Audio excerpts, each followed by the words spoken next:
Hey guys, so today, real quick, we're going to replace the flapper in this Kohler toilet over here. Follow my finger. You see the Kohler toilet? And this is what it would look like with the lid in place, okay? So this, what we're going to do is solve problems where the toilet just keeps running, or what they call a phantom flush. And it's the flapper.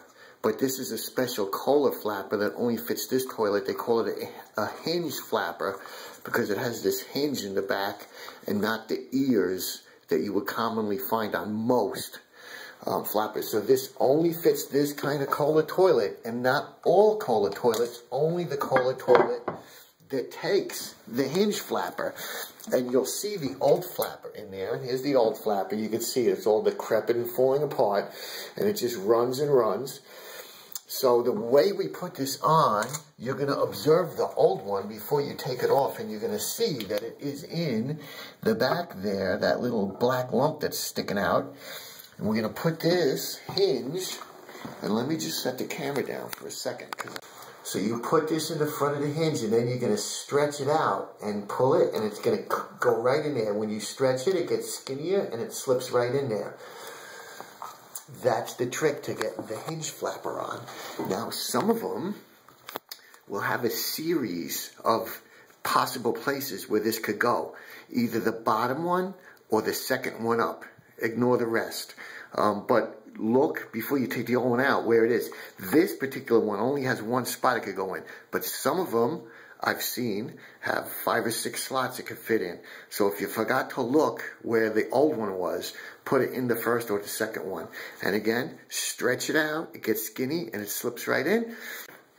And we will see that it actually came from the Kohler factory in the exact length that we need. So the chain length is good, and that's it. Put it in, you're all set. Hey guys, that round thing, I'm trying to get this, okay, there we go. Alright, so this round thing is where the flapper seats, okay? So it seats there, and that's what makes the seal to keep the water from running. A lot of times, these old flappers, when they're in a condition like this, the rubber will actually stick around the rim.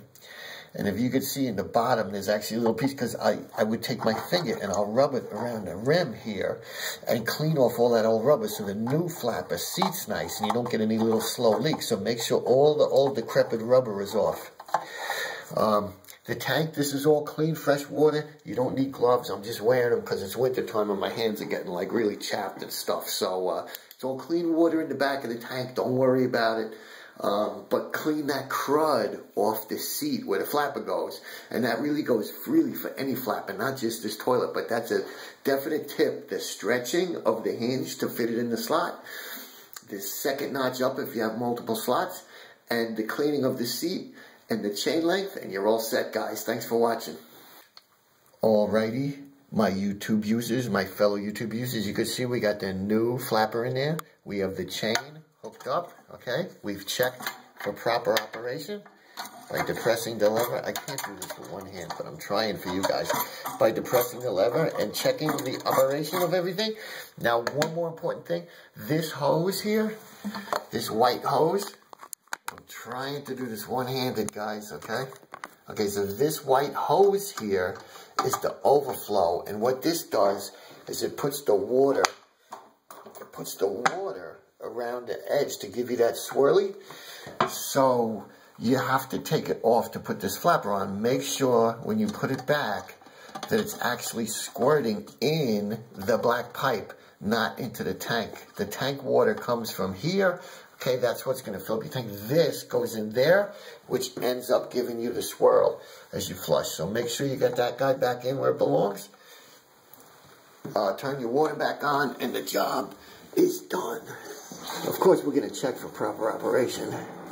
And you also want to check this, that it doesn't leak when you're done, because you hardly ever use these. Then when you do use them, they tend to like dribble out of what they call the packing. So if you do have a little drip out of the packing, you're going to want to tighten this packing nut. It's right where my finger is pointing, like a quarter turn or just an eighth of a turn. Just snug up that packing wrench, that packing nut. You could use anything from like a big adjustable wrench to like a channel lock or something like this.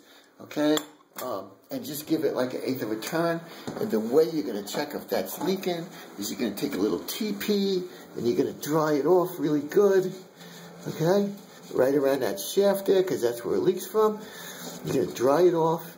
You're going to wait like a couple of seconds or a minute. You're going to take a dry finger, okay, and you're going to stick it under there, and then you're going to look at your finger, and you're going to say either it's leaking or it isn't. Let's try that again. Okay, dry finger, we put it in there, and then we look. See, there's a little water. I'm going to have to pay close attention to that before I leave this job. Make sure that's not leaking, and if it is, I'm going to put the wrench up. It is leaking. I'm going to put the wrench on that packing nut. Let me show you how I got you here. Okay, I'll try to do it one-handed. Put the wrench on that packing nut. And we're just going to give it, I don't have a good grip on it. Let's put the camera down for you guys. Okay, so, see, that's why I got the gloves on, so I can touch crappy stuff like that. Okay, so, okay, just like 1/8 of a turn, okay? Now we're going to dry it off. And while we're at it, we're going to check the dry finger right on the shaft. All right, we're good. Now it comes up. Now it comes up dry. We're good. We addressed that situation. It's important that you guys check that. Could lead to big issues. And so we're going to take the channel lock. We're going to put it on this packing nut, which is right behind the knob. Okay? And we're just going to give it like 1/8 of a turn, 1/4 turn, 1/8 turn, whatever it takes. We're going to dry that off, and we're going to check. We dry your finger, and it comes up dry. We're good. This is important. They tend to dribble after you use them, so double check that. Because you're going to get a puddle under there, and it doesn't stop, and it's just going to like ruin the ceiling underneath. That's important. Checking our operation. Make sure that flapper opens and closes. Oh, that's a perfect job. Alright, so thanks for watching. Sub while you're here, sub. It's, you know, it doesn't take nothing, and you're going to have me as handyman access. I got 1 million handyman videos. Just sub right now. Hit the thumbs up if I helped you. Feel free to leave a comment. Let us know, because other users read your comments. So, you know, you can actually help people by posting something that you ran across or something I forgot in a video. Feel free. Response videos go right up. I don't edit anything. You love me, you hate me, let me know, and I'll put it up.